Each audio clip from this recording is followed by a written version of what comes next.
ሮናልዶ በጠንካራ ሰራተኝነቱ ብቻ አይደለም የሚታወቀው። አለፈልኝ ብሎ ያሳለፈውን ጊዜ አይረሳም። ጊዜው እንደ አውሮፓውያን አቆጣጠር 2013 ነበር። ሮናልዶ የማድሪድ ተጫዋች እያለ አንድ ቀን ከጨዋታ በኋላ አምሽቶ ወደ ቤት እየገባ አንድ መንገድ ላይ የተኛ ጎዳና ተዳዳሪ ተመለከተ። መኪናውን አቁሞ ወረደ። ጎዳና ተዳዳሪው ሰው በብርድ ይንቀጠቀጣል። ረሃብን የሚያውቀው ሮናልዶ ርቦሃል ያለው ሰውየው ራቱን እንዳልበላ ነገረው። መኪና ውስጥ ግባ ሲለው ግን ቅንጡ መኪና ውስጥ ገብቶ የማያውቀው ጎዳና ተዳዳሪ ደነገጠ። ብዙ ተለምኖ ገባ። አብረው በአቅራቢያ ወደሚገኝ ሬስቶራንት ሄዱ። ራቱን ገዛለት። ጥሎት ግን አልወጣም። አጠገቡ ተቀምጦ ስለ ሕይወቱ እየጠየቀው ምግቡን በልቶ እስኪጨርስ አብሮት ቆየ። በመጨረሻም ድጋሚ ጎዳና እንዳይወጣ በመጠን ያልተጠቀሰ ገንዘብ ሰጥቶት ተለያዩ። የሬስቶራንቱ ሰራተኞች መረጃውን ለሚዲያዎች አደረሱ። ሮናልዶ በልጅነቱ የማክዶናልድ በርገር ለምኖ ይበላ እንደነበር ነግረናቸዋል። ያኔ በረሃቡ ሰዓት የደረሱለትን ኤድናና ሁለቱን ጓደኞቿን አልረሳቸውም። ሮናልዶ እንዲህ ይላል። የኤድናና የሁለቱ ጓደኞቿ ርኅራሄ የማይታመን ነው። በፍጹም ላገኛቸው አልቻልኩም። እነሱን ለማግኘት እንዲረዱኝ ፖርቹጋል ውስጥ ከሚገኙ ሰዎች ጋር ተነጋግሬ ነበር፣ ግን ሊያገኟቸው አልቻሉም። አምናለሁ ይህ ቃለ መጠይቅ ሴቶቹን እንዳገኛቸው ይረዳኝ ይሆናል። ባገኛቸው ቱሪን ወይም ሊዝበን ወደሚገኘው ቤቴ እንዲመጡ ብጋብዛቸው ደስታውን አልችለውም። እውነት ለመናገር እነዚህን ሴቶች ማግኘት እፈልጋለሁ።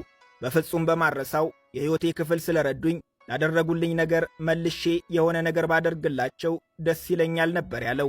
ምኞቱ ሰምሮ ሮናልዶ ይህንን ቃለ መጠይቅ ካደረገ በኋላ አድናቂዎቹና በፖርቹጋል የሚገኙ ሚዲያዎች ተባብረውት እንደተመኘው ኤድናን አግኝቷታል። ፖርቹጋል ውስጥም ትልቅ ሬስቶራንት እንደከፈተላት ተዘግቧል። ሮናልዶ የተቸገሩትን ብቻ ሳይሆን በዙሪያ የሚገኙ ሰዎችን ደስተኛ ማድረግንም ይችልበታል። ጆርጌ ሜንዴ የሮናልዶ ማናጀር ነው። በእግር ኳስ ሕይወቱ ከክለቦችና ከስፖንሰሮች ጋር እየተደራደረ ገንዘብ እንዲያገኝ የሚረዳው ሰው። ሮናልዶ ለታላላቅ ስኬቶች ሲበቃ ከጎኑ የነበረው ማናጀሩ በ2015 ሚስት አገባ።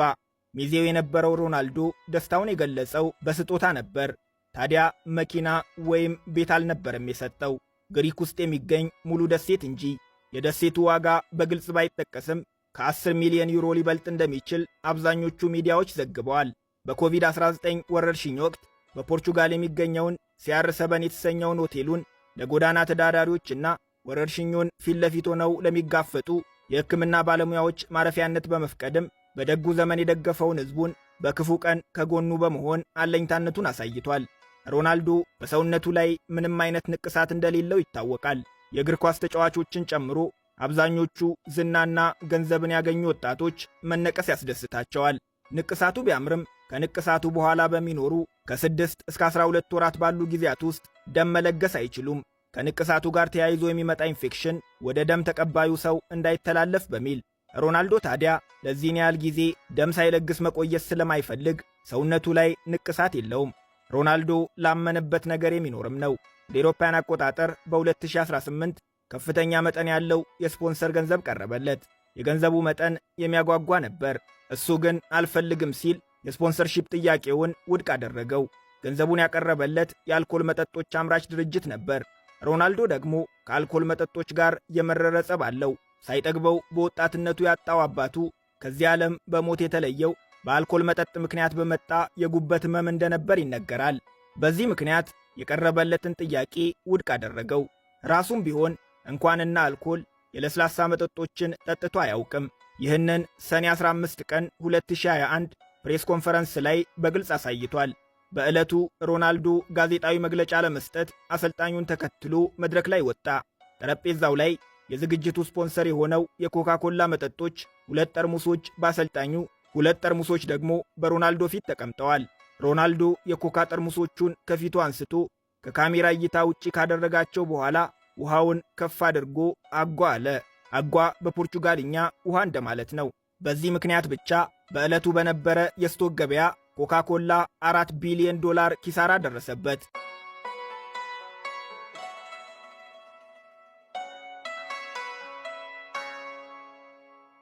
ሮናልዶ የሚለው ስሙ ሮናልድ ሬገን ከሚባሉት የሆሊውድ አክተርና በኋላም 40ኛው የአሜሪካ ፕሬዝደንት ስም የተወሰደ ነው። ሮናልዶ ሲወለድ ሮናልድ ሬገን ለሁለተኛ ጊዜ ዋይት ሃውስ የገቡበት ወቅት ነበር። የሮናልዶ እናት የሬገን አድናቂ እንደነበሩ ይነገራል። የሮናልዶ አባት እግር ኳስን በጀመረባት አንዶሪና የእግር ኳስ ክለብ ውስጥ በትጥቅ ያዥነት ይሰሩ ነበር። በ8 ዓመት ዕድሜው አባቱ ትጥቅ ያዥ በሆኑበት ክለብ መጫወት የጀመረው ታዳጊው 12 ዓመት ሲሞላው የስፖርቲንግ ሊዝበን መልማዮች ተመለከቱት። በዚህ ዕድሜው ከዋናው የፖርቹጋል ክፍል ተነጥላ ከምትገኘው ተወልዶ ካደገባት ማዴራ ከምትባለው ደሴት ወጥቶ ወደ ሊዝበን አመራ። ገና በ12 ዓመቱ ባዶ እጁን የተሰናበታት ማዴራ ዛሬ ላይ በሮናልዶ ምክንያት ስሟ በመላው ዓለም የገነነ ነው። ለዚህ ውለታው ምላሽ ስትል በከተማዋ የሚገኘውን ኤርፖርት ክርስቲያኖ ሮናልዶ ኢንተርናሽናል ኤርፖርት ስትል ሰይማለች። የሮናልዶን የሕይወት ታሪክ የሚያስጎበኝ በሕይወት ዘመኑ የሰበሰባቸውን ባሎንዶሮች ጨምሮ የለበሳቸው ማሊያዎችና ልዩ ልዩ ሽልማቶች የሚታዩበት ክርስቲያኖ ሮናልዶ የተሰኘ ሙዚየምም በከተማዋ ይገኛል። የሮናልዶ ስም ግን በትውልድ መንደሩ ብቻ አይደለም የሚገኘው። በስሙ አንድ ጋላክሲ ተሰይሞለታል። የዩኒቨርሲቲ ኦፍ ካሊፎርኒያ፣ የዩኒቨርሲቲ ኦፍ ጄኔቫ እና የዩኒቨርሲቲ ኦፍ ሊዝበን የጠፈር ተመራማሪዎች በ2015 ያገኟትን ጋላክሲ CR7 ሲሉ ሰይመዋታል። ዛሬ ላይ ሮናልዶ ከምድራችን ሀብታም ስፖርተኞች መካከል ስሙ በግንባር ቀደምትነት ይጠቀሳል። በታዳጊነቱ ያላሳደዳቸው ፌራሪ፣ ቡጋቲ፣ ላምቦርጊኒና ሮልስ ሮይስ ጋራጁን ካጣበቡ ከ20 በላይ መኪኖች መካከል ጥቂቶቹ ናቸው። በፖርቹጋል ማዴራ የ10 ሚሊዮን ዩሮ፣ በስፔን ማድሪድ የ6.7 ሚሊዮን ዩሮ፣ በእንግሊዝ የ4 ሚሊዮን ዩሮ እንዲሁም በጣሊያን ቱሪን እና በስፔን ኮስታ ዴል ሶል የሚገኙ ቅንጡ መኖሪያ ቤቶችም ባለቤት ነው። በእረፍት ቀኑ የሚዝናናባት ቅንጡ ጀልባው $7 ሚሊዮን ወጥቶባታል። 400 የዳይመንድ ፈርጦች ያረፉበት ሰዓቱ $2.5 ሚሊዮን የተገዛ ነው። ጠንክሮ መስራት ይህንን ይከፍላል እያልን በቅርቡ 40 ዓመት የሞላውን ክርስቲያኖ ሮናልዶን በማስመልከት ያዘጋጀነውን ልዩ ዝግጅታችንን በዚሁ አበቃን።